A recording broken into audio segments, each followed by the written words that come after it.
ప్రకాశం జిల్లా టంగుటూరులో జీపీఐ కంపెనీకి సంబంధించిన పొగాకు గోడౌన్ 6 నెలల్లో 2 సార్లు తగలబడింది.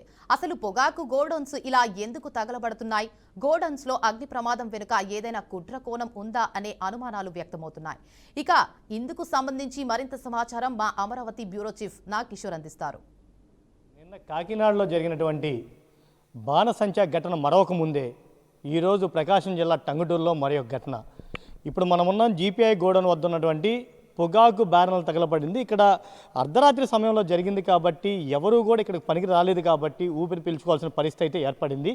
నిన్న జరిగిన ఏదైతే బాణసంచా ఘటన ఉందో ఆ ఘటనలో దాదాపు 22 మంది మృత్యువాత పడ్డారు. 13 మంది పరిస్థితి విషమంగా ఉంది. వాళ్ళని నిన్న ముఖ్యమంత్రి చంద్రబాబు నాయుడుతో పాటు పవన్ కళ్యాణ్ కూడా పరామర్శించిన పరిస్థితులు ఉన్నాయి. దీనికి సంబంధించి అక్కడ పర్మిషన్లు ఉన్నప్పటికీ కూడా అక్కడ తీసుకోవాల్సినటువంటి మెజర్మెంట్స్ తీసుకోలేదని చెప్పి ముఖ్యమంత్రి స్వయంగా సీరియస్ అవుతా అక్కడ ఉన్నటువంటి లేబర్ ఆఫీసర్తో పాటు డిఎఫ్ఓని అదేవిధంగా లోకల్ డిఎస్పీని కూడా ముఖ్యమంత్రి ఆన్ ది స్పాట్ సస్పెండ్ చేయడం జరిగింది. ఇక్కడ మనం చూసుకున్నట్లయితే ఈ జీపీఐకి సంబంధించిన గూడెం గత 6 నెలల క్రితం కూడా ఒకటి తగలబడింది.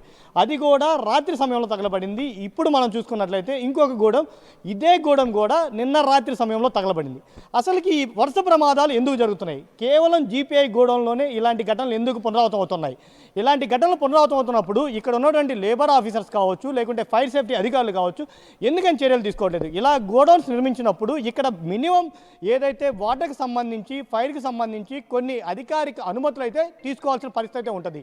ఈ అనుమతులు తీసుకున్నప్పటికీ కూడా ఎందుకని ఇలాంటి ఫైర్ సేఫ్టీకి సంబంధించి ఫైర్ విభాగానికి సంబంధించి మంటలు చెలరేగుతూ ఉన్నాయి. ఈ మంటలు చెలరేగినప్పుడు మాత్రం అధికారులు ఇక్కడికి వచ్చి నామమాత్రంగా చర్యలు తీసుకున్నప్పటికీ కూడా అధికారికంగా ఎలాంటి చర్యలు చేపట్టలేదన్న వాదనలు అయితే వినబడతా ఉన్నాయి. ఇంకో పక్క మనం చూసుకున్నట్లయితే ఏదైతే ఈ ఘటనలు జరుగుతున్నాయో ఈ ఘటనలు జరుగుతున్న దానికి సంబంధించి మీడియా వారు అటు అధికారులు కావచ్చు, ఈ గోడౌన్ నిర్వాహకులను కావచ్చు మాట్లాడించే ప్రయత్నం చేసినప్పుడు వాళ్ళ నుంచి కొన్ని సమాధానాలు చాలా విటకారంగా వినబడుతున్నాయి. మాకు ఈ గోడౌన్లకు సంబంధించి ఇన్సూరెన్స్ల కోసమే ఈ గోడౌన్లు తగలబడుతున్నాయా? షార్ట్ సర్క్యూట్ వల్ల గోడౌన్ తగలబడిందని చెప్తున్నారు. అసలు మనం చూస్తా ఉన్నాం, షార్ట్ సర్క్యూట్ జరగడానికి ఎక్కడైనా వైరింగ్ ఉందా? అసలు ఈ గోడౌన్లో షార్ట్ సర్క్యూట్ ఎలా జరిగిందో కూడా అది ఒక క్వశ్చన్ మార్క్. దీనికి సంబంధించి అధికార యంత్రాంగం ఏం చేస్తూ ఉంది? అసలు దీనికి సంబంధించి ఫైర్ సేఫ్టీ విభాగం ఏం చేస్తూ ఉంది? అసలు ఈ ఘటనలు జరుగుతున్నప్పుడు దీనికి సంబంధించి వీళ్ళు ఇన్సూరెన్స్ ఉంది అని చెప్తున్నారు. ఇన్సూరెన్స్కి అప్లై చేసుకునేటప్పుడు కొన్ని అధికారుల నుంచి కొన్ని దీనికి సంబంధించి ఎన్ఓసీలు తీసుకోవాల్సిన పరిస్థితి ఉంది.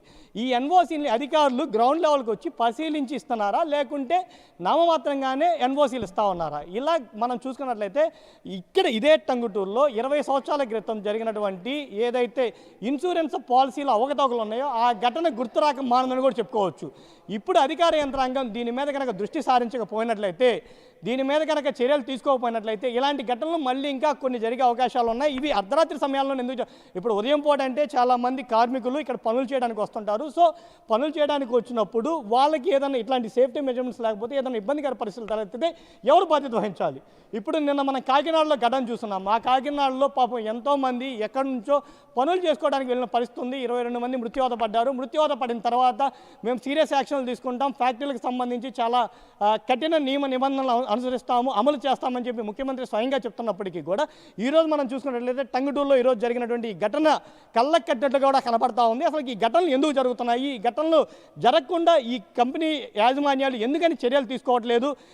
ఈ ఘటన ప్రమాదవశాత్తు జరిగిందా, లేకుంటే కావాలనే జరిగిందా, లేకుంటే ఎవరన్నా ఈ కంపెనీ మీద కక్షతోటి చేస్తున్నారా, లేకుంటే ఎవరన్నా ఆకతాయిలు చేస్తున్నారా? అసలు ఎందుకు ఈ ఘటన జరిగింది అనేది డెప్త్కి వెళ్ళేసి పోలీసులు కానీ లేకుంటే అధికారులు కానీ విచారణ చేసినట్లయితే దీంట్లో ఉన్నటువంటి దొంగలు బయటపడే అవకాశం ఉంది. ఇది ప్రమాదవశాత్తు జరిగితే అసలు ఈ ప్రమాదవశాత్తు సంభవించే వాటికి ఎలాంటి అనుమతులు ఉండాలి? ఆ ప్రమాదవశాత్తు అగ్ని ప్రమాదాలు సంభవించినప్పుడు ఈ ఫైర్ సేఫ్టీకి సంబంధించి వీళ్ళ కాడ ఉన్నటువంటి ప్రికాషన్స్ ఏంది, దానికి సంబంధించి వాళ్ళు వెంటనే దీనికి అప్రమత్తం అవ్వడానికి ఎలాంటి వేస్ ఉన్నాయి, వీళ్ళు ఎందుకు అప్రమత్తం అవ్వలేదు, ఇంత ప్రమాదం జరిగిన దాకా ఎందుకు చూస్తూ ఉన్నారు, ఇన్ని ఇవి ఏవైతే ఉన్నాయో పొగాకు చెక్కులు ఇవన్నీ తగలబడిన దాకా ఎందుకు చూస్తూ ఉన్నారు?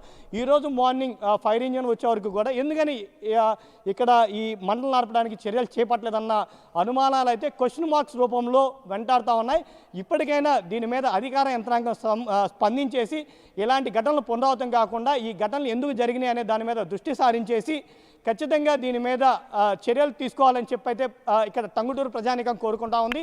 ఈ ఘటనల వల్ల చుట్టుపక్కల ఉన్నటువంటి ప్రాంతాల ప్రజలు కూడా ఇబ్బంది పడే పరిస్థితులు ఉంది కాబట్టి ఈ వరుస ఘటనలు 6 నెలల కాలంలోని ఇది రెండో ఘటన జరిగి ఉంది కాబట్టి ఈ ఘటనలు ఎందుకు జరుగుతుందనే దాని మీద ఇప్పటికైనా అధికార యంత్రాంగం దృష్టి సారించేసి దీని మీద చర్యలు తీసుకోవాలని చెప్పి అయితే ప్రజలు కోరుకున్న పరిస్థితి ఉంది.